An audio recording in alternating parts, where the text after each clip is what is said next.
I'm with Martin. What you talking about, Willis? I have had, people say that a lot Do they? to me a lot. They do. I Yeah. haven't used it, and I know you haven't. Remarkably. Wow. it was suggested by a listener that I use it. I've had someone leave derogative comments on YouTube's after I do shows like, what are you talking about? What you talking about, Willis? And then, go into the reason they're saying that. That's funny. That's really funny. So, and I was thinking, maybe people don't even know what that is because if you're a lot younger, you might not. That's right. So you better tell them what it is. This whole conversation means nothing. Yeah. So what you talking about, Willis, was a catchphrase from a little person. I think that's the word you use for them, kind of like Peter Dinklage from Game of Thrones. So it was Emmanuel Lewis, I think not Gary Coleman. Gary Coleman, that's right. Wow. I met him, good. actually. Wow. I hung out with him for a day. So anyway, it was what was the Different Strokes was a show, huh? I think you got it. Mm-hmm. So he would always say to his brother, and essentially it was these two black kids that from the city were adopted by this rich white guy who had one daughter, a teenage daughter, and so that was a story on how they get along and everything. And so the youngest, who was actually an older man but just looked like a little kid because he had that, thing where he was little, and so he would tell his brother, "What you talking about, Willis?" That's right. Mm-hmm. Yeah, he was. That's funny. I started hearing it, during the show times. I was like, where is that coming from? And then I had to watch it to see what everybody was talking about. Mm-hmm. Going back to the day, people were saying that to me all the time. Yeah, back in the day when sayings like "Where's the beef" was big, and that's right. I can't remember some of the other. There was big ones. J.J. Walker used to say, "Oh yeah, dynamite." Dynamite. Yeah, he was funny. That was cool. Yeah. So here we are in the present once again. Yeah, so let me talk about my guest. My guest is Lee Speigel. And of course, we've had him quite a bit, but I love him because he's my buddy. And I'm lucky enough that, I don't think he does a whole lot of shows. So, and he's got a lot to share. And in particular, so later this week, in fact, in a couple of days, I'm going to be flying out to Wyoming to Devil's Tower, where that mountain kind of thing made famous by the movie Close Encounters. And it's an event to celebrate the 40th anniversary of Close Encounters, the movie, which was also released in theaters in 4K, also as for the anniversary of the movie. And Steven Spielberg had this little part at the beginning. But anyway, this event it's going to be a lot of fun, so I'll be there. I think Jan Harzan, a guy from who's the director of MUFON, will be there. Travis Walton will be there. Mark D'Antonio. Yeah, my buddy Mark D'Antonio. Debbie Ziegelmeyer and her brother Chuck Zukowski. They have a book called 42nd Parallel, something like that. They didn't write it, but it was written about them and maybe worked into a movie. So so it's going to be a lot of fun. I'm going to be doing two talks, one of them about strange alien cases. That talk, by the way, I'm going to modify it. I always change my talks before I do them every time. So, but you can see that talk on our video on demand for the UFO Congress. So go check that out. And the reason I say that is because there's a part on Spielberg on that, because I'm going to do another talk on Spielberg, the ufologist, and I'm actually going to take that part out, and I'm going to put all together all my Spielberg stuff, because I have a lot over the years. I have some stuff, I was, I think, the first one to get the full resolution pictures from the Reagan Library of Steven Spielberg when he went to go see E.T. They had a special showing of E.T. That's right. Yeah. At the White House. And there was some of these pictures out, a couple of them before, but they were really low resolution. I don't even know where they came from. But I was able to work with the Reagan Library to get full resolution pictures. And really? I've got those online, yeah. So, wow. And I've shared them with everybody. I gave them to Grant because Grant was big on that story. That's how I learned about it originally, Grant Cameron. Yeah. He does the presidential UFOs research. So Lee is important, and Lee is related to this because he was hanging out with Hyenk and with J. Allen Hyenk and Jacques Vallee during the time the movie was being made, and he has spoken recently with Jacques Vallee about the movie, and he spoke up to Hyenk, of course, back then about the movie when it came out. So he's got an interesting perspective on all of this, and so that's what we're going to be talking about because he has these direct relationships. J. Allen Hyenk was a advisor to the movie. He was also, more than the reason why, is he was an advisor to the Air Force regarding UFOs. He was a well-known astronomer back then. Jacques Vallee was his assistant, who also went on to be a well-known scientist and entrepreneur and venture capitalist and computer scientist, and he is the kind of the model. He was the influence for the main character of the French guy on Close Encounters, right, portrayed by famous director Truffaut. What's his name? Do you remember? No. Lee and I talk about it, but I just wanted to say it again here because it's a lot of fun to say the word. Well, that's important. Mm-hmm. So while you're looking that up, I'll just say... how do you know I'm looking it up? I can just tell. Francois Truffaut. Francois. Yeah. Wow. Truffaut. Wow. Truffaut. Yeah. That is fun to say, isn't it? Yeah. All the listeners, do it with me. Francois Truffaut. This is like French class. Francois Truffaut. Yeah. Truffle. That's what we do. We'll Americanize it. No, if you Americanize it, the spelling is Truffet. Oh, Truffet, of course. Francis Truffet. This is my good buddy Frank Truffet. Well, I'm glad you have Lee on. He is so much fun. I always enjoy talking to him, and I always love listening to him. Mm-hmm. He's got that great radio voice, too. He does, yeah. So we can catch up on what he's up to because he's doing some cool stuff right now. He's working with James Fox, but we'll talk more about that on the interview. But before that, let's talk about, and I should mention, I guess, to people, because what I'm talking about here is the UFO Rendezvous. If you're not aware, it is in Hewlett, Wyoming. And it's September 14th to the 16th. So you can still just show up there at the base of Devil's Tower there, and we'll have a crazy experience. All that'll be going through my head, I'm sure, is the Close Encounters music. Do do do do do do do do.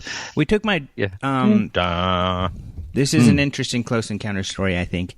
A bit sad, but I think this happens to you old people like myself. But I took my girlfriend's daughter, who's practically my stepdaughter. I mean, we're really close. We're good buddies.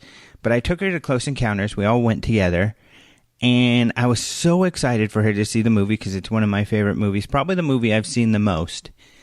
And she didn't like it. Oh, and it really hurt our relationship because now I don't like her.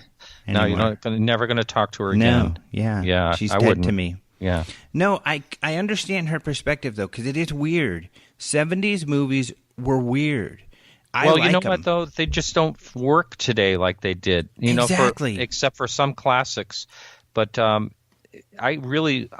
watch a movie that I loved years ago, and I'll watch it and I go, why did I like that so much? I think it's just the way we have just gone through all the different changes and technology and all that, and it just and then our levels of have gone up so high, our expectations of what we're expecting to see. Mm-hmm. I can definitely see that. Yeah, I could too. I mean, the special effects were good for the time, right? But if you see them now, it's like, ooh, what's up with that? So, I could see it, and I was a bit sad, but I could totally see it. So. Now, didn't Doug, what's his name? Doug Trumbull, who works with Doug Mark Trumbull D'Antonio. did the special effects. Yeah. Right. Mark works with him like on a regular basis. And, right, yeah. Doug Trumbull is one of my favorite interviews ever. There's that scene, Yes, he's amazing. There's that scene when the woman with her child is in the road and the UFO comes flying up the road. Mm-hmm. That is really well done. It even is today. And you know what? One of the points I like to make, so here are some insights into my talk. But one of the points I like to make, I show the scene where this woman her son got abducted, and essentially the UFO comes down and the government meets him, and the people come out of the craft, including the son. And she's taking pictures of the aliens in the spacecraft. And it's funny to me because it really hit me once that when I was watching it and when I was really into this stuff, that if she sent me those pictures, let's say this really happened, would I believe it? And even if I did, would I even be able to prove anything? That's sad. It's a double-edged sword. Isn't it? You're right, because I've heard the statement said that, if the pictures are too good, then it's CGI, or, no one's going to believe it. And, yeah. And then they also say, well, why is it blurry? All that. Yeah. So it just goes to show that pictures alone are not enough. You need a lot of supporting evidence to go with them, because even in this situation where, she really in the movie, of course, saw these aliens and had this experience, no one would probably believe her. That's right. It would be. Yeah. I mean, I remember talking to Bruce Maccabee a couple of years ago, and he said something along the lines with the photos, like minor, it's the witness. That's where you get your information. Yeah. That's a good point. Yep. Yeah, because, he used to be the Mark D'Antonio. He used to be the head photo guy for MUFON. And I used to, when I was an investigator, send my stuff to him, and I would be frustrated because he'd be like, no, it could be this and it could be that. And he's right. And that's where I learned from his perspective. If I use the photo as a piece of data, I need to, with this photo, prove without a doubt that it is something abnormal. And with most pictures, even if it is something abnormal, but it's a light in the sky, you can't do that alone with the photo. And even if you couple it with witness testimony, then it's interesting, but anecdotal information by itself doesn't add up to much either. So even if photo case, you don't have much unless you have some peripheral stuff, like police being involved, or radar, or on a military base, or something like that. That's right. And I don't know, if what you'd need to actually say this is definitely, where is that line crossed when all of a sudden you can say, yes, everyone, we can all agree this is definitely something that doesn't belong here on Earth. Mm-hmm. I wonder what you have to actually have science get behind it and say, wow, this is really from somewhere else. Yeah. Yeah. How far do you have to go? Very touch far. It, or actually a sample taken off of it while it landed, take a hubcap off or something? Yeah, we don't even know yet. Yeah, we don't know. Wow. Yeah. So the news, why don't we move into the news? That's what you're here for. You're our news guy. So what do you got for us? Well, all the news you can use when it comes to UFOs. Ooh, nice. I like it. That was an Alejandro Rojas imitation. Oh, was it me? A little bit, yeah. When I do my news guy voice? Yeah. Cool. I tried. But yeah, anyway, so I'll go with this. A UFO witness spots a large spherical object, quote unquote, during a hike in Portugal. Thank you for the sound effect.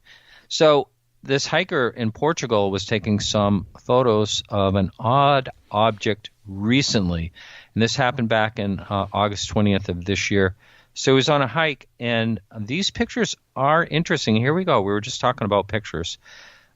There is, when you zoom in, it does look a little bit blurry. But he also says that, I think he says it takes off.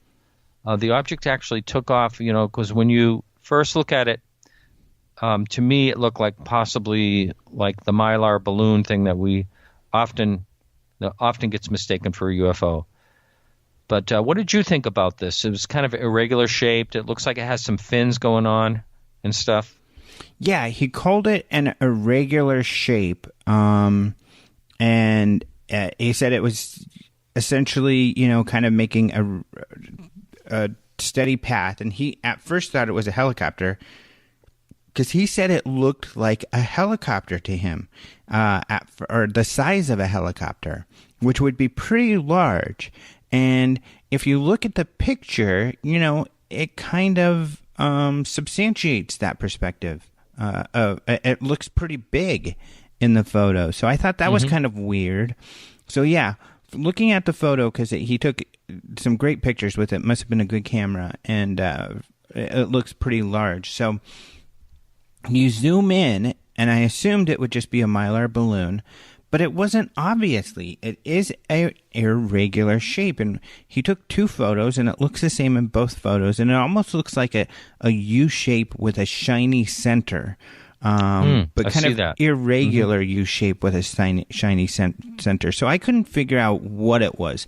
In the story, I suggest that perhaps my only guess would be possibly a partially deflated Mylar balloon that's all kind of scrumpled up and crunched up, and maybe part of it is reflecting the sun that's floating through the sky. And a lot of people, a lot of the skeptics out there have jumped on that and said, yep, that's what it is. But now, would something like that float, though, if it was deflated? It would have to be deflated quite a bit to be in that kind of weird shape. That's a really good point, because that's what I wonder, because that's exactly what I wonder is, to look like it does, it would have to be very deflated. And in that case, would it float? I think one of the reasons they use Mylar for balloons is that it's very light. That's and true. I think alone it can float in the wind. But this seems to be aloft somewhat. So maybe it's really hard to say. So maybe it was way, way up there, and then it deflated and it's coming down or something. I don't know. So it could possibly be mostly deflated balloon, but it is kind of an odd one. I think this one's harder to peg than they normally are. Right. I agree with you. Mm-hmm. Yeah. Interesting. So the other story, did you see that other one I wrote on Friday? This was Chris Rukowski. Have you had him on your show? I have, yes. Yeah, he's great. So, Canadian UFO researcher. He's also a science writer. That's what he is by profession. But he's an author. He's written several books, including one recently called When They Appeared, the Falcon Lake 1967 UFO story. And some of you who are into, UFO history know this story, where there's this guy in Canada who saw this UFO and he got close to it. Well, it started to take off or something, and they had these vents on the side, and these vents burnt his chest. Mm-hmm. So Chris, who is very skeptical by nature, wrote this book with this man's son.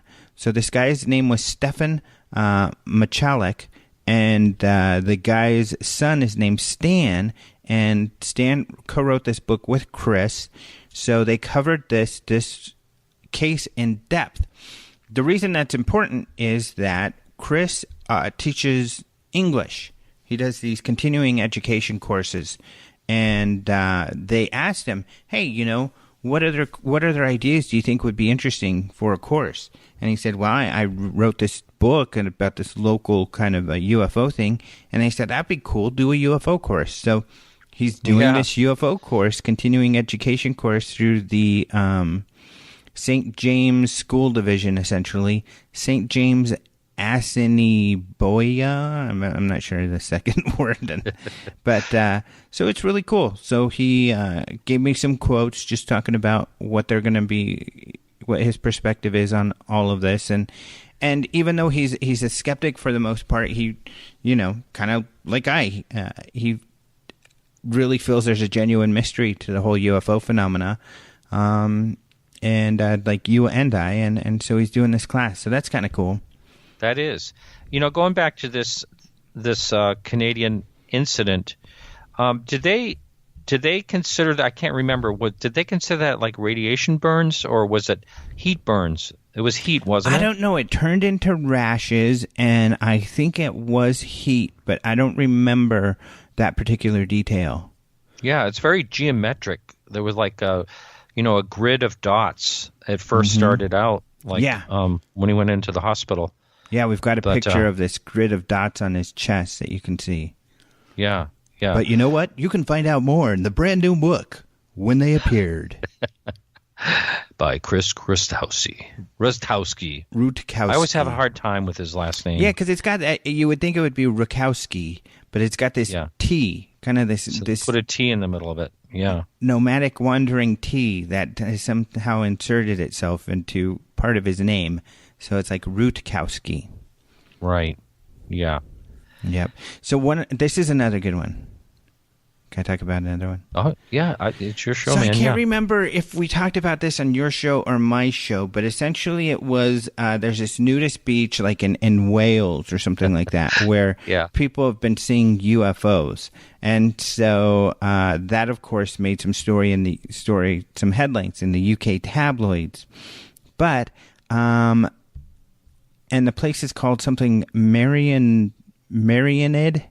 It's got kind of a Welsh name, and if you know much about Welsh, they have these long, strange kind of groupings of letters and characters that are hard to pronounce. In fact, I think they've got one of the longest city names, like of any city names or something like that. But MUFON has decided UFOs, nudist beach, we're there. And so they actually have this sign, and it's posted in this new article at the Cambrian News. They have this sign posted outside of the beach that has a big MUFON symbol, and it says essentially, hey, if you see a UFO, be sure to let us know, because of these stories of these UFOs being seen at the beach. So it's kind of funny.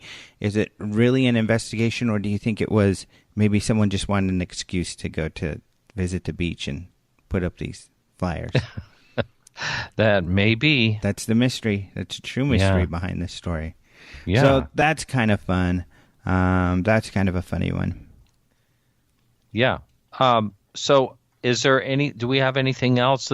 I noticed you have your daily headlines as always. Yeah, a few headlines. There were some green flashes that were seen during the Mexico earthquake. That people thought were mysterious, and Forbes wrote a story on what that was. Otherwise, some other UFO stories, some UFO pictures, so people can go to the daily UFO headlines, or just go to openminds.tv and see on the front page.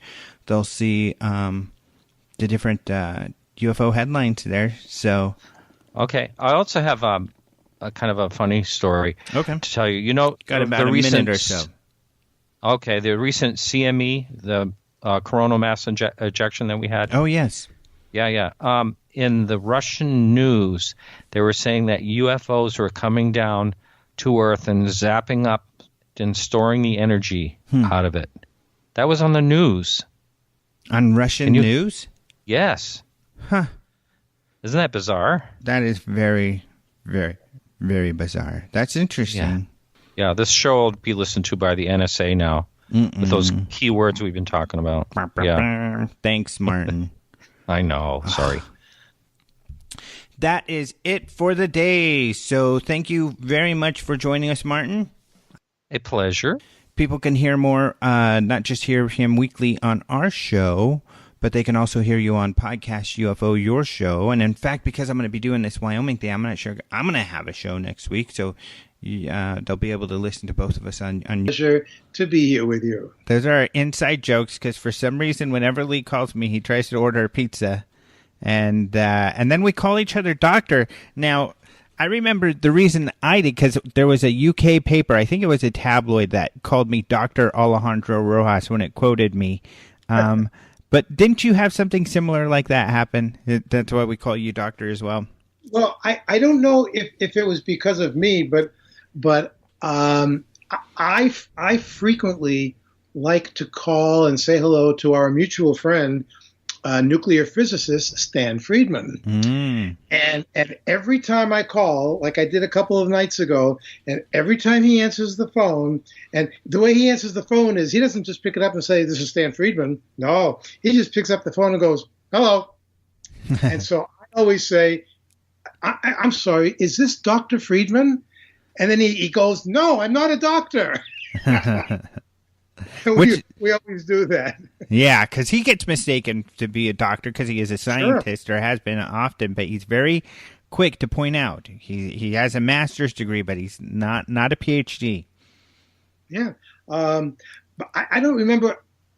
I think you were the person who first started calling me a doctor, and I always liked it. It just fits right. It sounds great, Dr. Lee Spiegel. Dr. Yeah. Spiegel. So, we are actually here to talk UFOs, and in particular, we're going to talk about Close Encounters and Spielberg and some of that because of this great event that unfortunately, you won't be there, but it's this weekend. It's September 14th, 15th, and 16th in Hewlett, Wyoming, which is right under the shadow of Devil's Tower, which, of course, was made famous. Well, it was already pretty famous as a national park, I guess, but made even more famous by the Close Encounters movie. Have you ever been there? No, I never have. I love the look of it. I think it was genius on whoever the set designer was who came up with that location to play out the final scenes of the movie Close Encounters. It's just a perfect thing, and it certainly lends itself to I don't know, mashed potatoes, as the character in the movie Roy Neary created at the supper table, a mashed potato version of Devil's Tower. Now, in the movie, the main character gets obsessed with the hill, and after he has this UFO encounter. But one of the things that, it's probably the movie I've watched the most, and I did watch it re-released in 4K on the big screen recently, and that was super awesome. But I almost feel like the main character. I feel compelled, and for some reason, I cannot get away from the UFO topic. As hard as I may try at times, and as frustrating as it may be, I mean, and I think you feel the same. Is that true? I don't think I've ever said this before publicly, but I will say this now. As much as I loved the movie, loved it when I saw it the first time and then several times after, there's a part of the movie that has always bothered me, really deeply bothered me, and I still can't get around this. I guess it worked for the movie, for the main character played by Richard Dreyfuss, but geez, in this movie, the main character basically walks out on his wife and kids. And that always bothered me big time. And I've never been married. I don't have a wife. I don't have kids. But still, there was something, I don't know, something about that part of the movie that seemed almost taboo to me.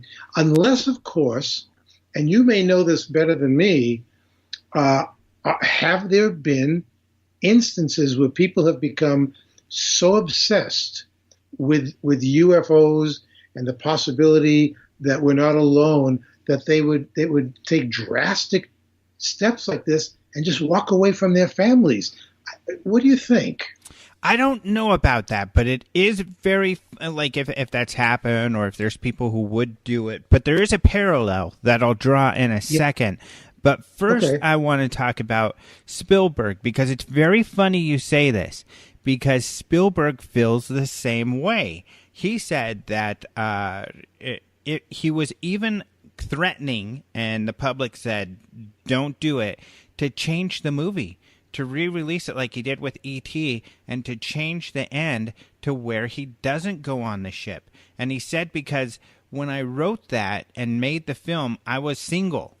And now that I'm a father and I'm married, there's no way I would ever walk out on my wife and kids. So I didn't want the character to do that. So he was saying he was going to change the movie and change the end. The public said, heck no, you better not change it. We like it the way it is. So he ended up not changing it. But he did have that same feeling. But I was going to say the parallel is, although kind of getting back to how I feel compelled to be involved in this field, and I know you do as well, there are certainly people like ourselves who are so obsessed with our interests that we do jeopardize our relationships by getting involved with this stuff. I know that our mutual friend Ben Hansen, I know he gets in trouble for the long conversations that you and he have about UFOs. And I get in trouble as well. So, I mean, that seems to be a thing.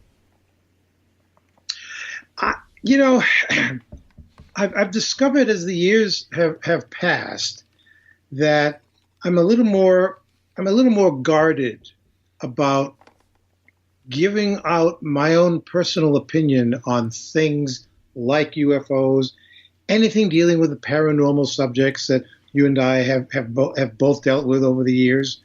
You have to be kind of careful because you don't want to put people off if they tend not to believe in something, and that it could possibly disrupt their belief system on some level, and yet you want to give them information as well to help them come to a place where they can make up their own minds.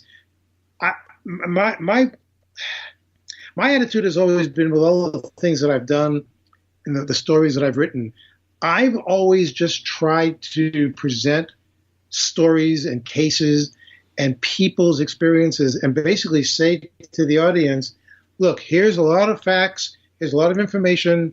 I'm not telling you that I necessarily believe this, but I want to give you enough stuff that you can go out on your own and search for any kind of answer that will work for you, that will help you in your life. And that just seems to be the better way for me to do it.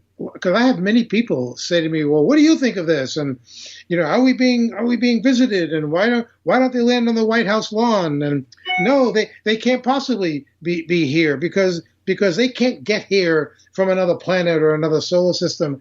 I hate these kinds of questions.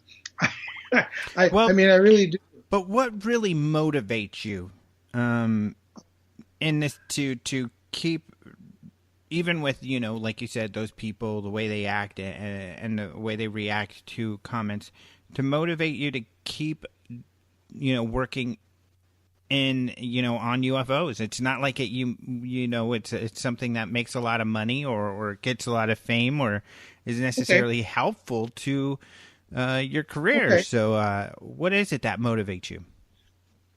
From the very beginning, which for me, in my adult life, this all started in 1973 for me. When I was born? That's the year I was born. Oh boy, we're really dating ourselves now, huh? Well, then the year you were born, Alejandro, was the year of one of the big UFO flaps, as they called, in the United States. And for some reason, it was on the news because that's how I heard about it. And it caught my attention. And I mean, from two fishermen in Pascagoula, Mississippi, who claimed that they were fishing and taken on board some kind of a craft by beings, all the way to Ohio, where a 4-man helicopter crew encountered a UFO that they almost collided with. To cases like that, going from the ridiculous and crazy to the totally credible, that somehow just caught my attention. And I just wanted to know more about this. And so I started reading some books, because there have always been books. The literature on UFOs has never died, whether it's books or magazines or newsletters. The thing is, if you're just starting off in this business, you got to be really careful because you don't know what to believe or who to believe. And I remember back when I started reading about this stuff, I knew that there were people that were considered charlatans and hoaxsters and snake oil salesmen, just to get people to buy their books, buy their T-shirts, and come to their weekend retreats and pay money and watch those strange lights in the sky. So there's always been that. There still is.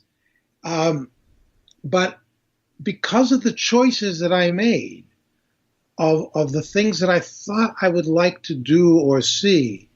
And because I was fortunate enough to meet a variety of individuals who could help me take those steps to be credible, I've been really fortunate that I believe that I'm not going to say I know the truth about UFOs, because I don't really think anybody does. I've come to believe that.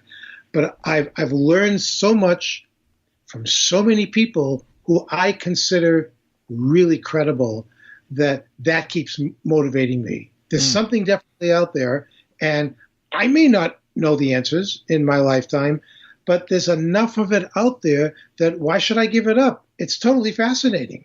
Mm-hmm. So getting back to the movie. So the movie, for people who don't know, and then we'll get it, because you're kind of getting into, some of these relations that you have, and they're related to the movie and related to some really important stuff regarding this field. But just spoilers, if you haven't seen the movie, if you're old like Lee and I, you've probably seen it many times.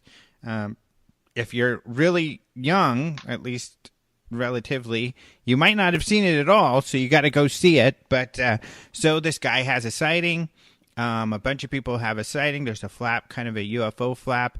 The government makes fun of it, but some people, including the main character, is compelled to find out more. And for some reason, he's got this image of the mountain in his brain. And like you said, he starts to make it out of mashed potatoes, and then a bunch of crazy stuff happens. So crazy, his family leaves him. Meanwhile, a little kid's abducted, which is a great part to it. The government, meanwhile, even though they're saying there's nothing to it, are actually doing a lot of stuff in the background. This French guy, modeled after Jacques Vallee, is in charge of trying to figure out what's going on, and they kind of figure out that the aliens want to meet them by Devil's Tower, so they pretend like there's this catastrophe of like anthrax that was released or something, so people all have to leave. The big UFO comes down, and the Richard Dreyfuss character and the mother of the kid who is abducted are able to sneak in and observe all of this. A lot of people come back once the craft lands, including the child, and Richard Dreyfuss decides, with others, to go off onto the spaceship, and with essentially is the gist of the story. But one of the consultants is J. Allen Hynek. He was listed as the advisor, who of course was the Air Force the consultant. He was a well-known person, and he was a scientist. And maybe you could talk more about J. Allen Hynek. And you knew him. And when did you meet him? I met him in 1975 when I started working on a UFO documentary, an audio documentary vinyl recording for CBS. And I had put a list of people who I had read about and heard about. I mean, even when I was a kid, whenever there was any kind of like UFO news on TV, back in the days when we only had a black and white TV at home, if there was anything about strange things in the sky, the Air Force would always bring in this guy, Dr. Hynek, with the beard and his pipe, and he would always explain it away as either swamp gas or misidentification of the planet Venus or weather inversions. And I remember thinking, I don't know what those words mean, weather inversions, but the guy sounds like he's authority, so maybe I should believe him. And I never could have imagined, Alejandro, that years later I would have the kind of relationship with him where he was like, to me, he became the grandfather that I never knew. I never knew either of my grandparents, but Allen Hynek kind of took me under his wing like that. And it was amazing to get to know this man, because you could tell that he was happy to have left the Air Force after 22 years of going around the country and explaining UFOs and debunking things. And he had no problem saying, hey, the Air Force doesn't know how to do science. They're explaining things away that they shouldn't be explaining. There are too many cases that are just left as unknowns, and they're just trying to just brush it all under the carpet. And he hated that, hated that totally, until he finally walked away from the Air Force and said, I'm out of here. But after 22 years. And so he was one of the first people that I interviewed for my record album, because I wanted to get his take on the things that he had learned, the things that he was told to do, his current opinion on what UFOs, or what some UFOs might turn out to be, or might point us in a different direction for science. It was amazing to get to know him. And when I told him that I was considering trying to bring the subject and do a presentation about it at the United Nations, he jumped all over that. He sent me this letter that I still have, and he said, please, I want to be there at the UN with you. I want to talk to the nations of the world just to let them know what I think about all this. It was amazing to me to know him. And, you know, I'll watch Close Encounters almost as many times as you have, just to see him at the end of the movie. Yeah, so he is in the end. Of course, Yeah. I'm going to be talking about Spielberg, and I'll be showing that clip this weekend at the event. But if people go see the movie that's out right now for the anniversary, it's towards the end, and right when, you know, the spaceship lands, and there's these pilots coming out who are missing from like World War II. And Right. And then you see this scientist coming from the back in a blue jacket, and he kind of pushes himself through the crowd, and then puts his pipe in his mouth and strokes his beard there. That's him. And that was common, right? He had pretty much the same facial hair and the pipe and everything, right? Yeah. It was amazing, and I can still remember what it was like listening on the news to how when I believe it was 1966, when he was sent by the Air Force to Michigan to explain some of the UFOs there, and he said that it might have been caused by swamp gas. And almost immediately after that, Michigan Congressman Gerald R. Ford came out with these statements saying, no, I don't agree with Dr. Hyenk, that you can't come to my state and start calling people liars, and so I'm going to demand a congressional investigation. And he got it. It was such an interesting time of watching the power play between these people.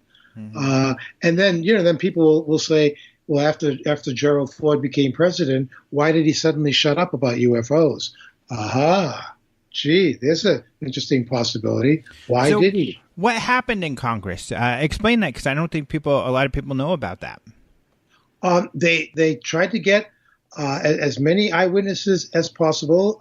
For my album, I interviewed the man who was the chair of the Congressional Committee, Congressman J. Edward Roush, and he said basically people want to know about UFOs. That when you tell someone, I don't know what it is, and I want to know what it is, you owe it to your constituents to do whatever you can to come up with an answer. And I don't remember how long the congressional hearings lasted, but basically, as was with the case of Project Blue Book itself, the Air Force investigation, I believe the congressional hearings ended with basically some people saying, no, we don't think there's anything to it that could merit any further scientific research on it, and then it quickly went away, just like that. Sort of like the result of the UN initiative that you were a part of. Yeah, it's like, when you're up against the big boys, and in my case, the big boys were the United States of America, my own country, and the then Soviet Union. They basically They didn't want to. Well, there's one more big boy, though, because America, we learned, didn't care too much, but there was one group in particular, and we have a mutual friend who eventually worked for this group, who you found out, and they even had your name, worked very hard to shut down your whole initiative, right? Let me give you a hint. Remember the United Kingdom. Well, the funny thing about that was at the time in 1978, when I was working behind the scenes to gather information, documents, pictures, eyewitnesses, speakers, to bring them to the UN to do a real presentation, I didn't know at the time that the UK was trying to get my presentation shut down before it even ever happened. It took 30 years before I found out about this. And at the time, I was working as a writer for the Huffington Post. And as you know, periodically, the UK was releasing previously classified documents from their own archives, from the Ministry of Defense. And they used to release these in batches. I wrote about it. You wrote about it. All of us who are interested were getting these documents released. And I remember one of the people, a mutual friend of yours and mine, Nick Pope, used to run the UK's UFO office for 3 years in the 1990s. So all UFO reports that kind of came to the Ministry of Defense apparently went through Nick's hands, and he had to read them and decide. And he was under orders to do whatever he could to put down these stories, to ridicule them, to make them go away. Let's not get the public interested in this stuff. And all right. So I'm going to stop you right there, and this will be a good cliffhanger because we have to go to break. So, of course, we do air this on KGRA, and we take some commercial breaks. So for those of you listening to KGRA, listen to the commercials. Go patronize those people because it helps keep KGRA's journalist, Dr. Lee Speigel. Sorry, I almost forgot to call you doctor. Some people please. Come on. People are going to get the wrong impression, and then everybody's going to be calling you Dr. Lee Speigel. It'll be my fault. But you were just talking about our friend, Nick Pope, and how him and his buddies were trying to thwart your efforts.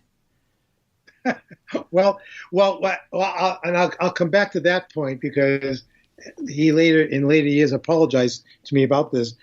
But I was working on the UK had just released some new documents to the public, and so I started looking at them, and I realized that there were documents from the late 1970s. Now, my United Nations presentation was in 1978, and I started looking at these documents, and one by one, I'm reading these things that had just been released by Great Britain, and it seemed very clear that in 1977, 78, there was a strong attempt by the UK to stop my UFO event at the UN in New York in 1978.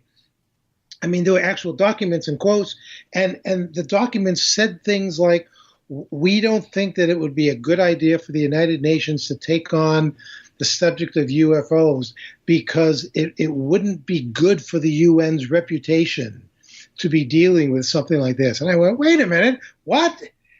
So I took some of these documents to my editor at Huffington Post, and I said, look at these documents. They're talking about 30 years ago trying to stop my presentation at the United Nations. Now this story has become personal to me. Can I write this story in the first person and not in the third person? And my editor said, yeah, go do it. And so I just completely reorganized my thoughts and turned it into like my story countering the UN story. And I found all these quotes, and I thought to myself, I should call Nick Pope and I should ask him what he knows about this.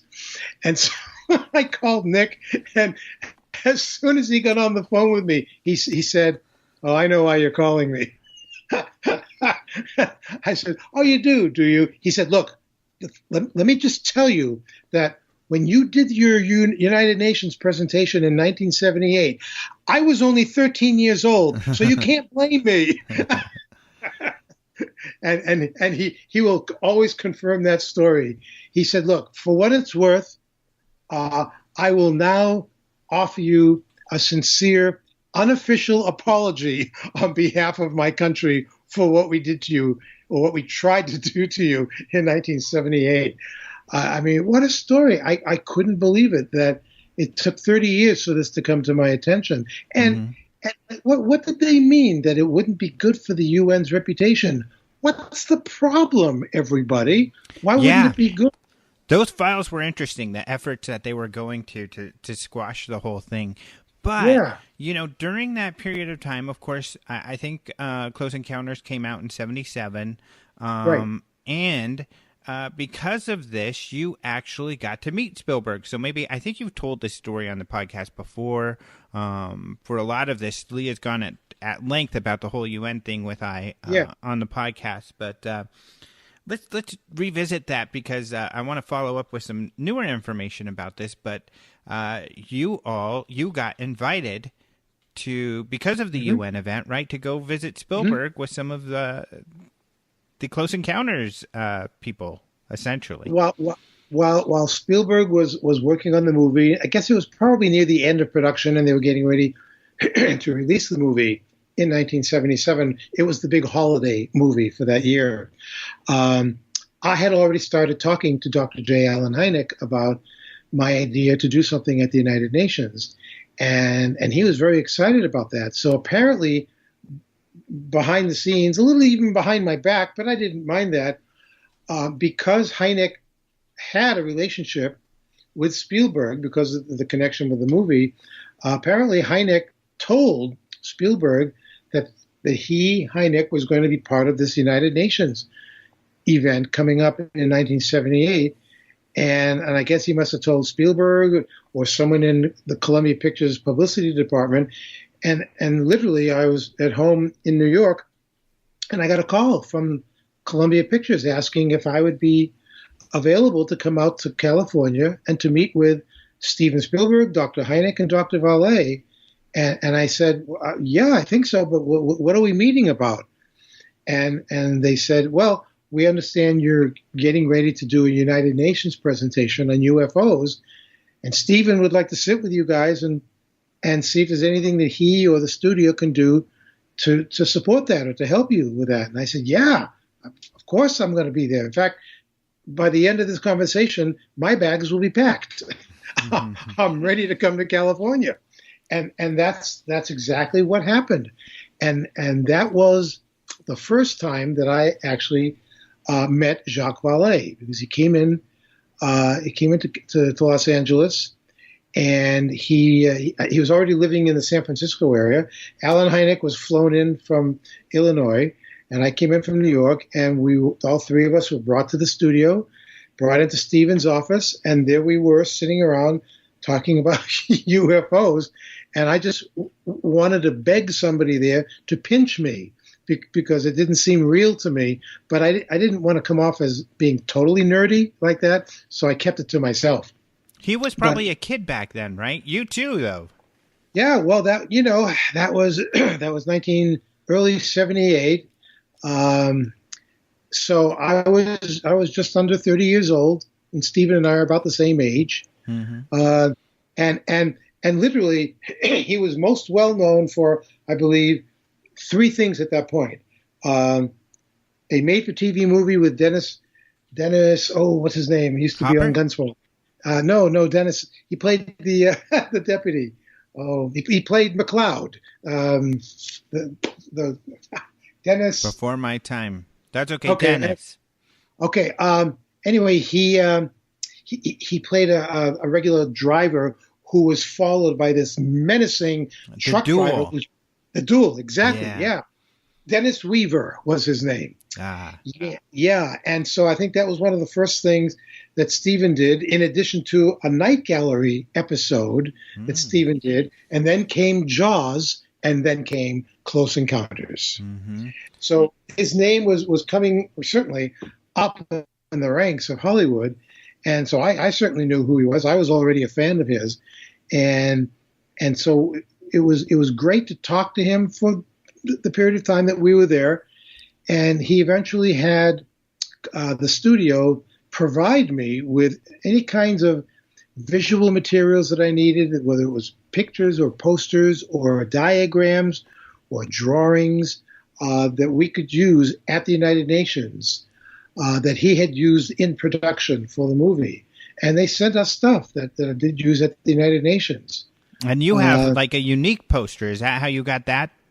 This poster that you have? I do. It was during that time. It was still when the movie was about to be released that I became friendly with one of the people at Columbia Studios in New York, and they asked me if I wanted a couple of posters that they had printed up that originally were going to be used as a publicity for the movie, and it basically was like a dark night, a lonely road. And traveling above the road was like one of the UFOs from the movie. And the only words above the UFO in the sky were the words, "We are not alone." And I guess for some reason, the studio thought that wasn't catchy enough. And so they made a similar poster, but they added more text to it, like, "We are not alone. A close encounter of the first kind is blah, blah, blah. Close encounter of the second kind, blah, blah, blah. Close encounter of the third kind." So they filled the poster up with more text and more words. And I took a few of the posters just because they offered them to me. And I've got one hanging in my bedroom now at home. I'm very proud of it. It's not going to be offered on eBay anytime soon. I like your version. Actually, better. It's cool because it's simple. And I think you would agree. The saying "We are not alone" is powerful. Yeah, and it said, "We are not alone." Then the UFO, the road, and at the very bottom, simply "Close Encounters of the Third Kind." And you believe that, right? And I think you believe we are not alone. Oh, of course. Yeah, I have no problem with that. I mean, I really don't. There really is, I believe, too much evidence. And the hardcore skeptics and the debunkers will say, no, there's no evidence. It's all anecdotal. It's all hearsay. It's all people making stuff up. But you know what? It's not. It's much more than that. When you talk to people who have had encounters with something that is totally extraordinary, and I'm not talking about something that landed in someone's backyard and picked up a few soil samples and went back up into the air. Where that might have happened, I was much more compelled in 1973 at your birth, Alejandro, first of all. And in October of 73, the story of the Army helicopter that almost collided with the UFO, it grabbed me by the throat so hard that, and it was such an amazing close encounter that, and witnesses on the ground saw it happen as well. When the helicopter landed, the Army let the crew go ahead and tell their story. And I first saw the commander of the helicopter, Larry Coyne, on the old Dick Cavett show. And he told this story, and I went, wait a minute, really? This can't be true. But it was, and it was just something that the Army couldn't explain away. I don't know how debunkers could have thought that it was the crescent moon or the planet Venus. This thing that came at the helicopter like a missile locked onto the aircraft, and then it stopped. Instead of hitting the helicopter, it hovered directly above the copter, and it shone a green light inside the cockpit of the helicopter. All 4 crew members saw this thing, and because of the reflection of the light, they could all see that it was a cigar shape.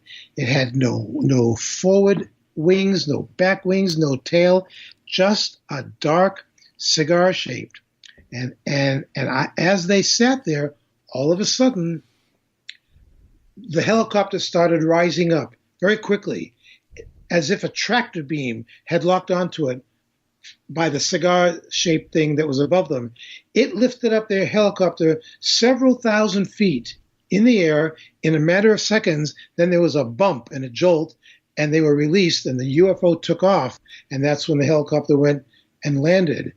And I wanted the captain of the helicopter, Larry Coyne, on the UFO documentary record that I produced in 1975, but I also wanted him as one of my speakers at the United Nations in 1978. And I asked him if he would come to the UN and tell his story.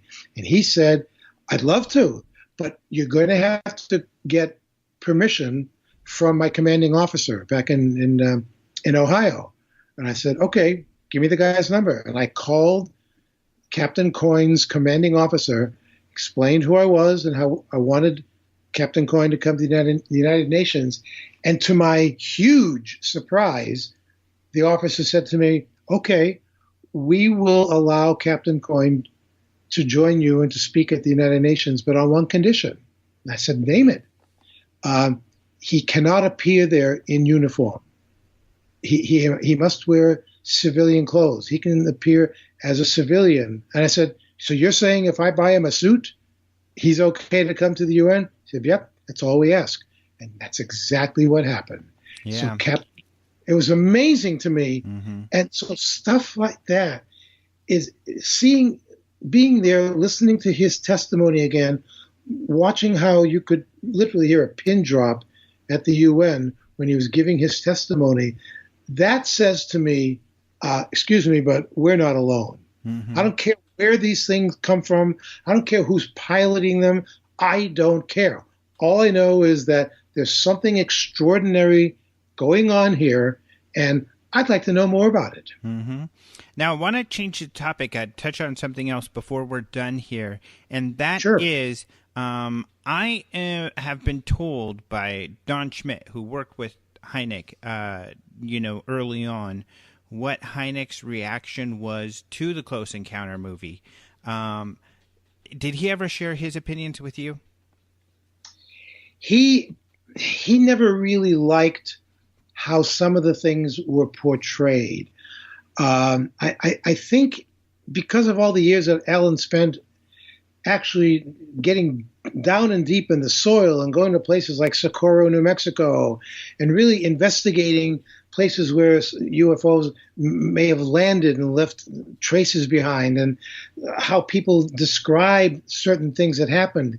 I think that he felt that Spielberg may have taken more liberties with the movie than he would have enjoyed. I believe that Jacques Vallee feels the same way. There's a definite feeling about how you give the public what Hollywood wants you to give them, or you give the public what you think the public wants to see.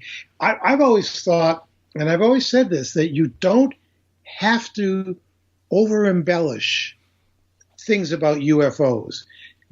The subject itself is already sensational, so you don't have to create scenarios within a movie to make it seem. Is a movie, so it's got to be dramatized. It's hard to. You can't go over every case, so I think they're trying to encapsulate the whole idea and kind of some of the things people report, which I think they did good, although I can see their points. And you did touch on this a bit, but yeah, you said that Vallee had actually recently, what is recent, like is last week or something, you had talked about this, and he shared the same. He was a bit disappointed as well, huh?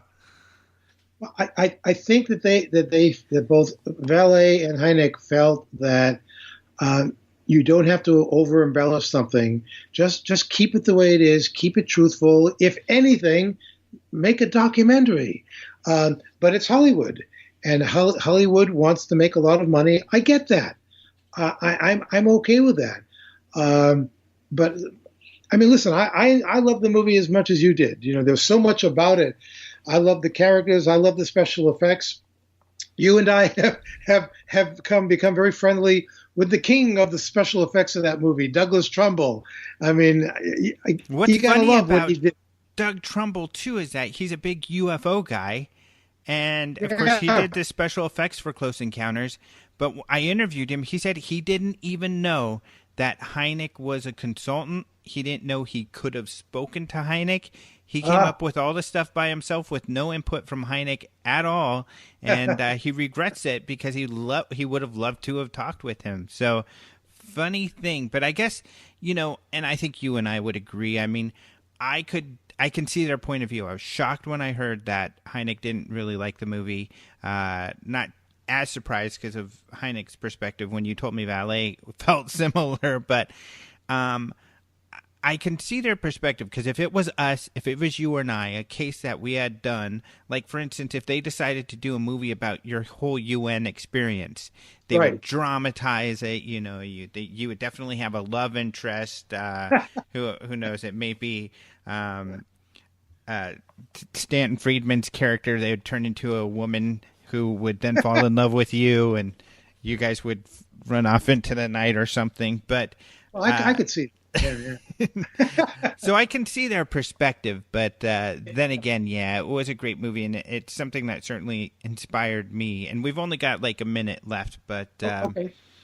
Well, I'm very grateful to know you and to know that you are one of those people who I admire because you don't screw around with having to make stuff up for the stories that you write. That's why I've always enjoyed stealing from you because you're so credible with the things that you do. So thank you for that.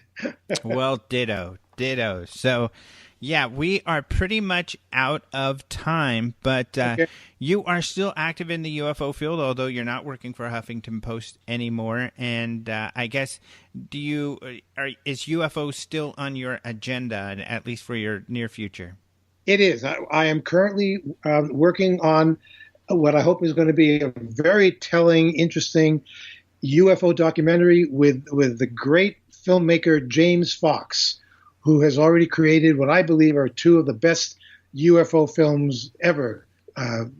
Two films called Out of the Blue and I Know What I Saw. And so I'm now working on his third UFO documentary. I'm going to be writing the script for this, and I couldn't be happier doing this with him. Well, good luck. I agree. I think a lot of people would agree. He's got some of the best documentaries out there on the topic. Yeah. So I know others are really excited for his new project, and now doubly so now knowing that you're working on it. Thank you. I appreciate that, Alejandro. Thank you. All right. Well, thanks for joining us, and I'm sure we'll be talking to you soon. In fact, I think you're the guest who's been on the show the most. That's because I'm an MD. I have the doctor. Exactly. All right. We'll talk to you later, Dr. Spiegel. Thank you, Dr. Rojas.